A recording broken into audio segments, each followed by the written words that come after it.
Hi friends, ரெடிக்கு ஆசை சீரியல்ல நாளைக்கு என்ன நடக்க போகுதுன்னு பார்க்கலாம் வாங்க. வீடியோக்குள்ளே போகலாம். நம்ம சேனல் இன்னும் சப்ஸ்கிரைப் பண்ணாதவங்க சப்ஸ்கிரைப் பண்ணிக்கோங்க.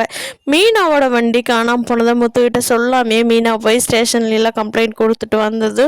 மீனா வீட்டில் சோகமாக இருக்காங்க. முத்து வந்துட்டு, கவலைப்படாத மீனா, உங்கள் அம்மாவோட கடையை எடுத்தது யாருன்னு நான் கிட்டத்தட்ட முடிவு பண்ணிட்டேன்.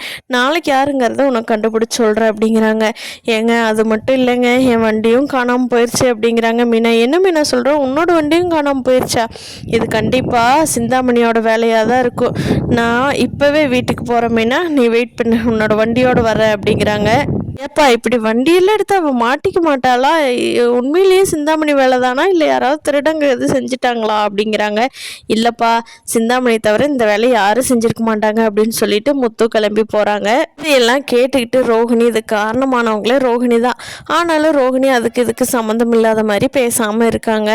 மனோஜோட இன்னொரு ஷோரூம் ஆரம்பிக்கலாம் அப்படின்னு சொல்லி ரோஹிணி மனோஜ் எல்லாம் பேசிகிட்டு இருக்காங்க. ஸ்ருதி வந்து கேட்டு, ஏங்க உங்கள் தம்பி ஒய்ஃபு ஸ்ருதி மாதிரி ஆளுங்க வந்து நம்ம கடையில் பொருள் வாங்கினா இருக்கிற ஷோரூமையே மூடிட்டு தான் போகணும் அப்படின்னு சொல்லி ரோஹிணி சொல்லிட்டு இருக்காங்க.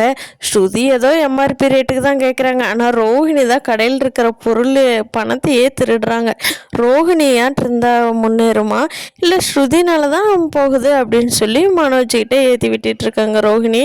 முத்து இதுக்கு காரணம் ரோஹிணி தாங்கிறத கண்டுபிடிச்சிருவாரா அப்படிங்கிறத அடுத்த வாரத்தில் பார்ப்போம் ஃப்ரெண்ட்ஸ். இந்த வீடியோ பிடிச்சிருந்தா லைக் பண்ணிக்கோங்க. நீங்கள் என்ன நினைக்கிறீங்கன்னு கீழே கமெண்ட் பண்ணுங்கள். தேங்க்யூ.